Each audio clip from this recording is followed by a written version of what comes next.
Assalamualaikum warahmatullahi wabarakatuh. Saya Muhammad Nazrul Izwan bin Madisa. Saya Muhammad Alif Fidaus bin Ibrahim.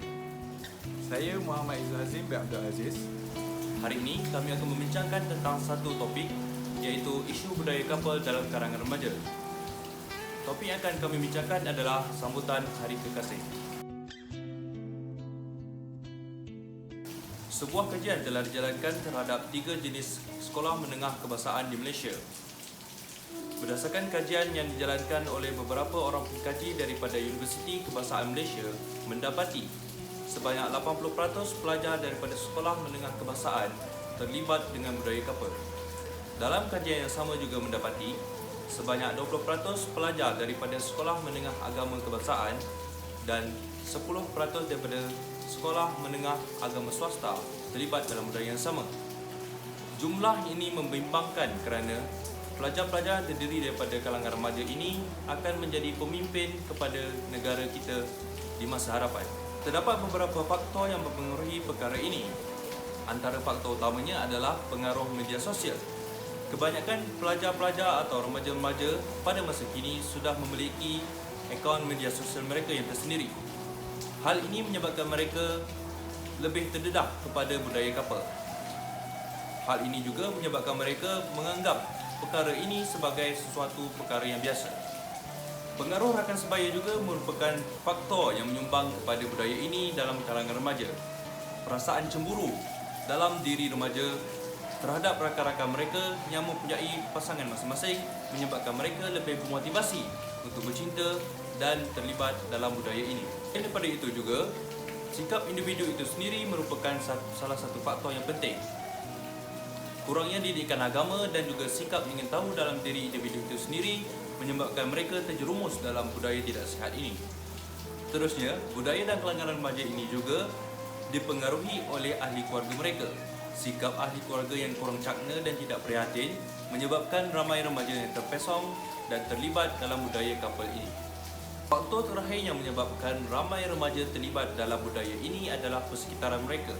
Remaja yang terdedah kepada pergaulan bebas di antara lelaki dan perempuan tanpa batasan menyebabkan mereka berasa perkara itu sebagai satu perkara biasa dan hilang rasa malu yang sepatutnya menjadi perisai kepada mereka.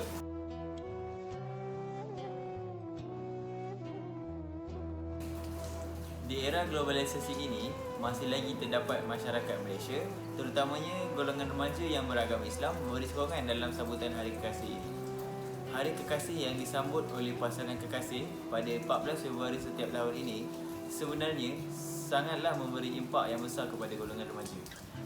Kesan Hari Kekasih yang pertama ialah potensi berlakunya perzinaan. Hari Kekasih ini bersifat mewujudkan perasaan cinta dan sayang antara pasangan kekasih, sama ada dalam lingkungan perkahwinan maupun di luar perkahwinan. Memandangkan ia boleh berlaku di luar perkahwinan, ia boleh membawa kepada hubungan terlarang seperti perzinaan. Jika perbuatan seperti perpegangan tangan, berpelukan dan berciuman dilakukan, tidak mustahil zina juga akan dilakukan oleh golongan pasangan couple ini. Kesan Hari Kekasih yang kedua ialah ianya merosakkan akidah dan akhlak golongan remaja. Mereka akan menganggap hari tersebut sebagai gaya terkini yang disambut oleh semua pasangan kekasih, walhal hukumnya haram. Golongan remaja yang masih tidak cakna dengan budaya barat ini akan terikut-ikut dan mereka akan mempunyai perasaan mahu mencuba. Jika perkara ini masih berleluasa, sambutan Hari Kekasih akan menjadi satu kebiasaan dalam masyarakat Islam, terutamanya dalam golongan remaja. Kesan Hari Kekasih yang seterusnya ialah ianya akan menggadaikan kehormatan diri demi membuktikan kesetiaan.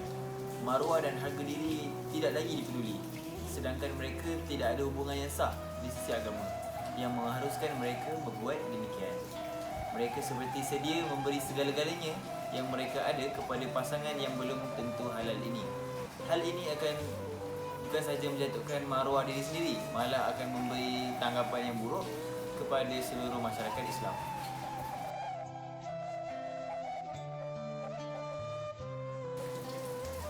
Pandangan Hari Kekasih dari segi agama Islam.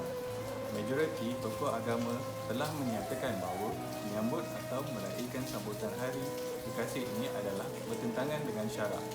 Kuasa Fatwa Majlis Kebangsaan bagi Hal Ehwal Agama Islam Malaysia kali ke-71 yang bersidang pada 22 hingga 24 November 2005 memutuskan bahawa amalan merayakan Hari Kekasih tidak pernah dianjurkan oleh Islam.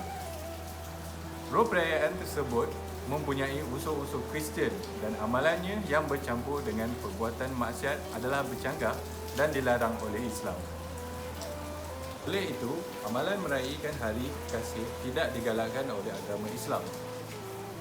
Pengharaman dan larangan ini bukanlah kerana ingin menghalang seronokan atau dengki di atas aktiviti trend baru zaman moden ini, tetapi ia berlandaskan kepada apa yang dinyatakan di dalam Al-Quran dan As-Sunnah yang menjadi panduan seluruh umat manusia bagi mengecapi keindahan hidup di dunia dan di akhirat. Pandangan Hari Kekasih dari segi masyarakat pula, Hari Kekasih sebagai hari khusus yang sangat istimewa bagi orang yang dikasihi, terutama di kalangan remaja seperti para pelajar di institut maupun sekolah. Selain ucapan To Be My Valentine, pemberian jambangan mawar merah oleh si teruna kepada si dara juga sering menjadi amalan pada Hari Kekasih. Ia dianggap satu simbol dalam menzahirkan kasih sayang hakiki. Malah, mereka juga memberi coklat sebagai tanda kasih sayang mereka terhadap pasangan mereka. Hal ini boleh menimbulkan fitnah dari segi zina di kalangan remaja, terutama di bangku persekolahan. Dapat pelbagai kaedah pencegahan dalam mencegah Hari Kekasih, seperti mengadakan kempen seperti apa itu Hari Kekasih. Dengan mengadakan kempen ini, masyarakat Malaysia terutama di kalangan remaja dapat lebih tahu tentang apa itu Hari Kekasih. Tambahan pula, masyarakat Malaysia juga dapat tahu tentang kesan dan akibat jika Hari Kekasih ini dianjurkan dan disambut terutama pada para remaja di bangku persekolahan.